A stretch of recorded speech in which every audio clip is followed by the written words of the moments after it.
What's up, everybody? Big Hurt getting down with Fresh Out, and you tune into another episode of Prison Talk. Make sure you guys hit that subscribe button, support the channel. You know, we got some big things coming up. We're about to kick off the podcast again, me and Big Ant, because you guys have been asking for it, and that way we can get down and dirty with some really good content and share with you guys. So we want to make sure you guys don't miss out on what we have coming up. But we got some serious stuff to talk about, and I got Big Ant here with me right now, so we're going to get into it. Big Ant, what's up, man? So we just watched the Gabriel Fernandez documentary, and as well as some other news clips regarding the trial process and whatnot, and there's really some horrific shit that went on, and basically I wanted to hear your thoughts on that whole thing. Well, for those of you who aren't familiar with the Gabriel Fernandez case, he had a young man, a young boy, who was living with his mother and her boyfriend, and somewhat under the supervision of Child Protective Services. And the kid ended up dying. You know, he basically was killed by the mother and the boyfriend. The names, you guys, you will include those here, but I mean, the relevance is the kid, he was very malnutrition, and he has suffered just some atrocious abuse. And the father, the biological father, was doing time at the time, so he wasn't able to step in. And initially, Gabriel was living with his grandparents, where he's being loved and cared for, and really had a home where he could thrive. And it's just sad because numerous people had reported the abuse, and nothing was done. You know, if somebody could have stepped in earlier and helped this young man, he would still be with us here today. But you know, they said some of the pictures of the autopsy were so gruesome that they didn't really want to even show them on the news. But I mean, the doctor who did the autopsy said he extracted 9 BBs out of the kid's skin, out of his body. The doctor who did the autopsy says that charting injuries typically takes a day. For Gabriel, with so much trauma on top of malnutrition, it took 2 days. So tedious, extracting 9 BBs. To make sure I got all the BBs, I had to take the body back into the x-ray room on the second day, fluoroscope the whole body to make sure there weren't any more metallic particles in the body. You know, doing all type of other stuff, having him eating cat feces, just really foul stuff. And, you know, the kid was just, I mean, I can't even fathom what he went through. And the reason this touches home for me is because I have a friend who's dealing with Child Protective Services, and it's fortunate they have a support structure. And you know, my wife and I help out so that the kids can remain with family. But if you don't have that support structure, and you have kids that are being exposed to some of these caretakers or people who allegedly act like they care for these kids, you don't know what's going on. I mean, it could be horrendous. And in this case, it's 2 children, so luckily the 2 children get to stay together. But if they're separated, and a lot of times they'll put them in places that could be miles away, as far as being able to have visitation by their biological parents and access. And so if you're working and you don't have the time to go visit, how do you maintain that bond with your child? I mean, you know, and I've talked with you before about it, man, and you know what we've been trying to do to help out. But man, it's crazy, bro. Well, it's also, first off, I think we should do a shout out to Netflix for putting this type of documentary out there, because I mean, clearly it's not something that gets the type of time of day that it deserves, because it also exposes just how lacking the system is. You know, like, first of all, why was he moved from his grandparents' house? Like, they were totally fine there. But because there's this, as far as I'm concerned, bullshit ass softness towards mothers that, oh, well, the mom gets first priority, even though she was a piece of shit, and anybody with a brain could have seen that she was a piece of shit, they pulled the kid from the grandparents instead of just being like, no, you need to prove yourself first.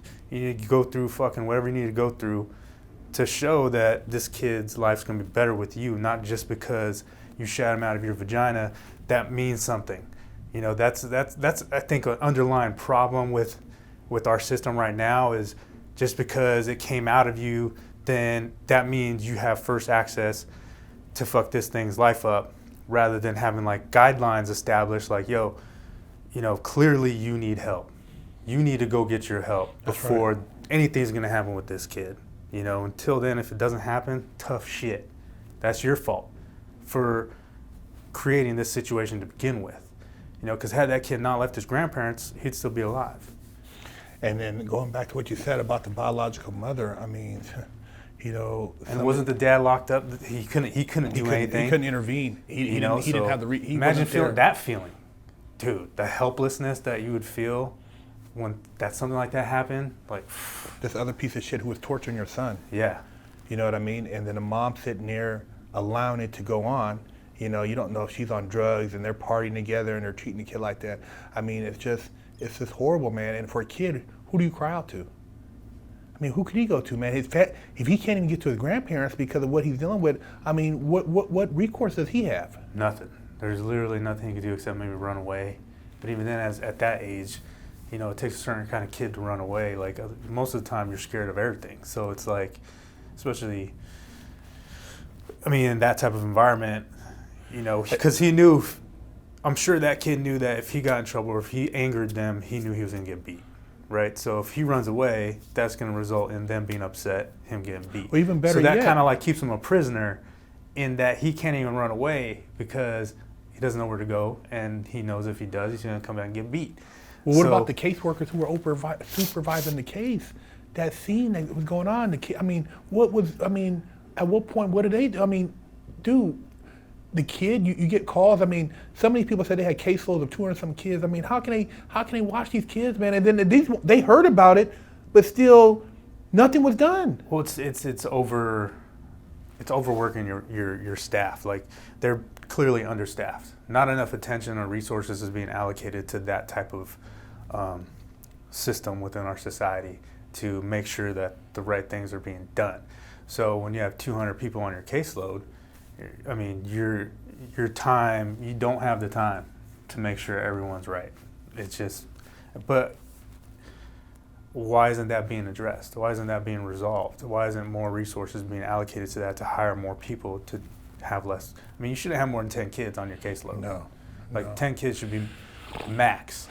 So where's the funding for that type of shit? Where are the facilities to put kids when that type of thing happens and you have to take the kid away? They shouldn't go to some shitty ass facility. They should go to a decent place where they can talk to counselors, get through their problems, not just be seen as, oh, well, you're fucked, which is kind of what the system is set up the way it is now. Ultimately, that's always been my thing is shitty parents make shitty kids, plain and simple. Well, remember even when you and I went to Juvenile Hall, and we were talking to the kids and how some of these people, once they get involved in the system and the system pulls you in, trying to regain control, it's a whole nother animal because now the state has your child and they can send them to a group home. I've known some people who grew up in group homes, man, and dude, it's rough. You know what I mean? I remember them coming back when we were young too. Dudes, homies would get sent out and then they come back, fighting too much or whatever, or they actually did their time and came back. But, it wasn't awesome. Yeah. Some obviously there are those counselors that try to do better, try to show kids a better life, and it works sometimes, but there's not enough reinforcement, not enough positive reinforcement to help get those kids onto better paths because, say they're still a minor when they get out, they're going right back to the shit.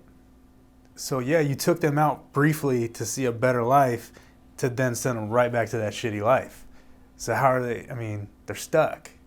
Well, thinking about what you're saying, as far as whether it's a caseworker, a counselor, a supervisor, and then you're trying to, somewhat stay non-biased because, you know, you don't want to get emotionally attached, but then you have kids like, man, I really want to see them succeed. But then you take a look at the parent, and you're like, man, I mean, that's the biological parent, but they're a piece of shit. Oh, absolutely. You know what I mean? You're partying with the stuff they're doing. You're like, what chance does the kid stand? They don't. And that's why, like, when we went to the juvenile hall, like, we got a good response because we weren't talking bullshit. We weren't smoking mirrors. We were being real and we were telling them what's up. And yeah, I would have loved to have taken all those kids and had some sort of program to like keep them away from their shitty environment so that they actually have a chance. But unfortunately, that's not something we can really do. Yeah, because parents have this first right bullshit of, oh, well, that's the parent, so automatically they win. When in reality, I think that should be readdressed. I think there should be a systemic change to that, where it's like if the parent can't show to be a good parent, then they lose that right. They lose that.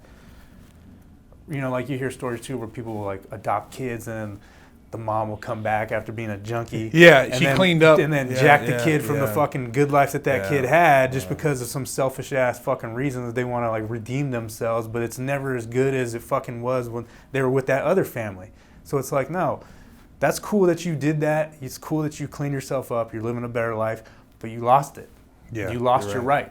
You lost your right to take them away from these people that have fucking really provided for them, show them a better life, love them. Yeah. So tough shit, you know, like. And a lot of times the parents are, the biological parent wants to come in and do that because they want that funding.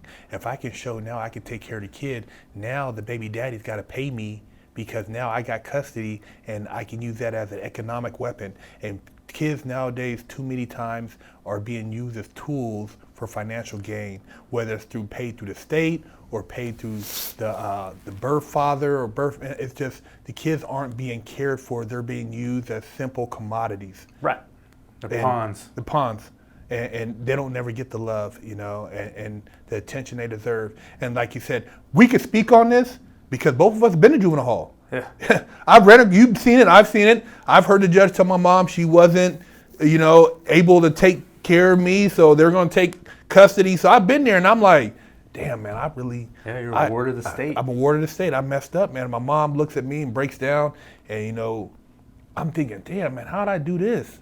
But, you know, it happens. And then now you got to prove, because even when you get out, the state's still coming to your house. And if it isn't like what they want it to be, they can take you back again and put you in some other placement. So, you know, we're not talking out the side of our ass. We're talking from firsthand experience with the juvenile system and the state system. And so, you know, this Gabriel thing, it really touched me, man, because it's like, dude, you know, even a kid like that who survives, you know what that does traumatically, you know how he gets now, and he takes a whole nother path in the criminal. Yeah. They turn into killers. They turn into serial killers, man. That kid probably through all that. Yeah. I mean, like the movie The Joker, you know, right? Yeah. Similar shit happened to him when he was a kid, right? In the movie, granted it's a movie, but a lot of that stuff still applies to real life outside of movies, in that when you traumatize fucking children, they're gonna be a traumatized adult. Like, plain and simple. Like, it's not like, oh, they'll just bounce out of it.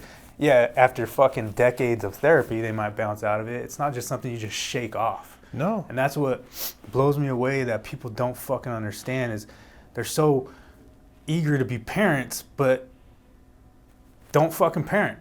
You know, they're still extremely selfish, still don't fucking, you know, do shit for the kids that they should do. Don't put their things aside to ensure that their kid is developing into a productive member of society. They treat them like shit. You know, they do stuff like this happens. And I mean, to embed a BB into someone's skin, you have to be really close. Oh my God. Because I've been shot with BBs before. You know, as kids, we would fucking shoot BB guns at each other. And it hurts like a motherfucker, even from a distance. So I can't even imagine, like, you had to be point blank to get a BB in the skin.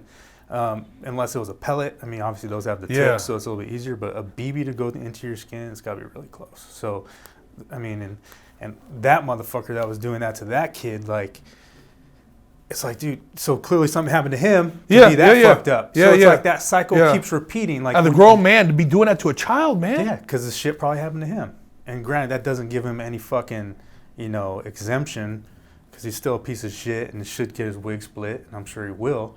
But it's like that pattern is just going to keep happening until people finally fucking realize, more attention needs to be put into the kids and not treat them like pieces of shit. Because you got all these kids being treated like shit, having all this trauma, grow up to adults to do the same thing to this, and you just have generations of fucked up. And then you have the society that we have, which is fucked up. I mean, and you expect it to be normal. It's not rocket science. No, it's like it's a very simple formula, a very simple thing to see is that pattern. So we have to stop the pattern. That pattern has to change.